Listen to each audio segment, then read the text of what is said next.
को, स्त्री पुत्र गृह पशु धन बंधु बांधवों को इतना प्यार कर लेता है कि उसे लगता है कि बस ये सब हमारे समीप रहे, इससे बड़ा भाग्य मेरा और कोई नहीं हो सकता। अब इनके पालन पोषण की चिंता में इसका हृदय जलता रहता है।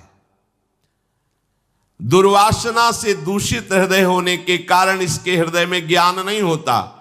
परिवार का पोषण करने के लिए पाप करने लगता है, मनमानी आचरण, जैसे धन आवे वैसे।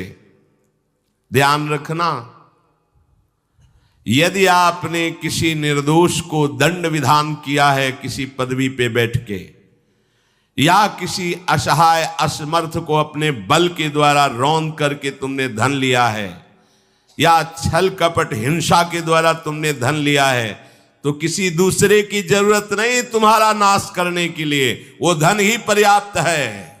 जो धन तुमने लिया है तुम्हें किसी दूसरे दुश्मन की जरूरत नहीं, वो धन ही तुम्हारा सर्वनाश कर देगा। देख लेना, देख लेना, खुद अनुभव कर लेना। इसी जीवन में तुम्हें अनुभव होगा कि मैंने बहुत गलत किया है।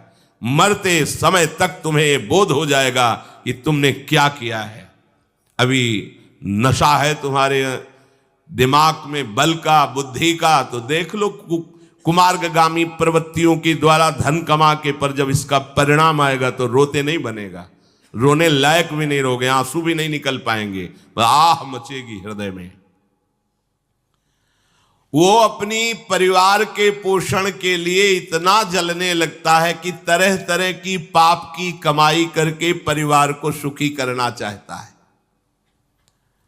हे माता जी, वो धन वस्तुएं कमा के लाता है और उल्टा स्त्रियों के द्वारा संभोग आदि के समय प्रदर्शित किए हुए माया में कपटपूर्ण प्रेम को वो अपना जीवन समझ लेता है। बालकों की मीठी मीठी तोतली बानी में वो इतना फंस जाता है कि दुख प्रधान कपटपूर्ण कर्म करके उनकी कामनाओं को पूर्ण करना चाहता है। दूसरे बेटे का अपहरण करके उसकी हत्या भले हो जाए पर मेरा बेटा सुखी रहे। कैसे ऐसा हो सकता है? ऐसा कैसे हो सकता है? अगर किसी को तुमने 100 आंसू गिराए हैं तो 10,000 आंसू तुम तैयार रखो, तुम्हारे 10,000 आंसू गिरेंगे। तुमने किसी को अगर एक बार भी कटुवचन बोला है तो 10 बार तुम्हें कटुवचन सहना पड़ेगा। ये भूमि है, जैसे एक दाना फेंको तो सैकड़ों दाना पैदा कर देती, इसे कर्म भूमि कहते हैं। तुम्हारा कर्म बहुतायत होकर तुम्हें फल देगा, अच्छा या बुरा, जैसा कर्म किया है। अब वो सोचता है कि धन के द्वारा हम अपने और अपने परिवार के दुख का नाश कर लेंगे। इसी में वो सुख मानने लगता है कि एन केन प्रकारेण दंभ कपट पाखंड झूठ हिंसा दुराचार व्यभिचार, कैसे भी हो धन मिलना चाहिए। अब वो भयंकर हिंसा वृत्ति के द्वारा धन संचय करता है और अपने परिवार का पोषण करता है, जिसके फलस्वरूप उसके लिए नरक निश्चित हो जाता है। जीते जी ये अमुक नरक में जाएगा।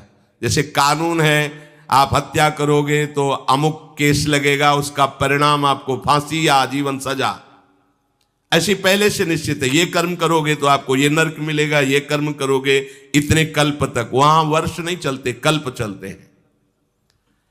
स्वयं तो उनके खाने पीने से बचे हुए जूठे अन्न को खाकर सुख पाना, बच्चे का जूठा, परिवार का अच्छा लगा, मेरा परिवार, और वैसे ही दूसरे परिवार का नाश करके, हिंसा करके वो धन कमाता है। जब ऐसा कोई करता है तो बार बार प्रयत्न करने पर भी दुख हटता नहीं, दुख बढ़ता चला जाता है। लोभवश वो इतना अधीर हो जाता है कि उसे जीवन भार लगने लगा। अब क्या करूं, कैसे करूं? क्योंकि अधर्म के द्वारा कमाया हुआ धन कभी शांति प्रदान नहीं करता, सदैव दुख बढ़ाता रहता है, विपत्तियां बढ़ाता रहता है। मंद भाग्य, मंद बुद्धि वाला पूरा जीवन व्यतीत हो गया अधर्म करते हुए, अब आया बुढ़ापा चिंता छा रही है, लंबी लंबी सांसें ले रहा है, कोई उससे बात नहीं कर रहा है। जिनका पालन पोषण किया है वही पुत्र परिवार उसको देखना भी पसंद नहीं करते। खूब खूब खास के थूकता है बुढ़ा, घर के बाहर सब गंदगी फैलाए है। अगर कहीं एक साइड में कमरा है, पिछवाड़े टाइप कहीं हो तो ऐसे रखे जाते बूढ़े बाड़े, इज्जत खराब होती, सामने ही प्रवेश होते, खांस रहे बैठे हैं, कोई उनका आदर नहीं करता। जैसे किसान बूढ़े बैल की उपेक्षा कर देता है, ऐसे परिवार वाले उसकी उपेक्षा कर देते हैं। फिर भी उसे घर से वैराग्य नहीं होता, हरि की याद नहीं आती। उसने स्वयं जिनको पाला था वही उसका निरादर करते हैं, पक्का। एक बिंदौर है यमुना के किनारे, फतेहपुर जिला, उस समय भ्रमण में थे तो एक गांव की गली से निकलना पड़ा। तो कोई ऊपर से देख रहा था, वृद्धाया, बड़ा महल जैसा मकान बना था। स्वामी जी रुकिए रुकिए रुकिए, बोलिए क्या बात? मैं बहुत दुखी हूं, ये सब मैंने कमा के मकान बनाया है, मेरे बच्चे मुझे रोज गाली देते हैं, मारते हैं, अच्छे अच्छे पदार्थ बना के पाते हैं मेरे लिए, ऐसे ही क्या करूं? बाबा जी बन जाओ। बाबा जी से पूछोगे तो क्या बोल? एकमात्र उपाय भगवान की शरण में हो, अब भजन करो, चौथी अवस्था है। बोले वो तुमसे बात नहीं बनेगी। चल दिया, क्योंकि लोगों की धारणा होती कोई जंतुर दे देंगे, कोई छूछा कर देंगे, काम बन जाएगा। बहुत गिरी हुई स्थिति लोगों की होती है। वो ये नहीं समझते कि राधा राधा कृष्ण कृष्ण कहने से सब दुख दोष नष्ट हो जाएंगे। तुम्हारा परिवार क्या तुम्हें विश्व प्यार करने लगेगा। जा पर कृपा राम की हुई, ता पर कृपा करे सब कोई। विश्व तुम्हें प्यार देगा, विश्व तुम्हें सम्मान देगा, यदि तुम विश्वेश्वर भगवान श्री हरि का नाम जप करोगे, उनका आश्रय। पर ये मार्ग किसी को नहीं समझ में आता।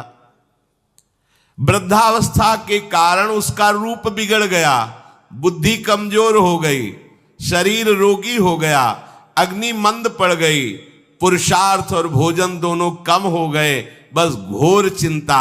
अब पता ही नहीं चल रहा, सोच निकल गई,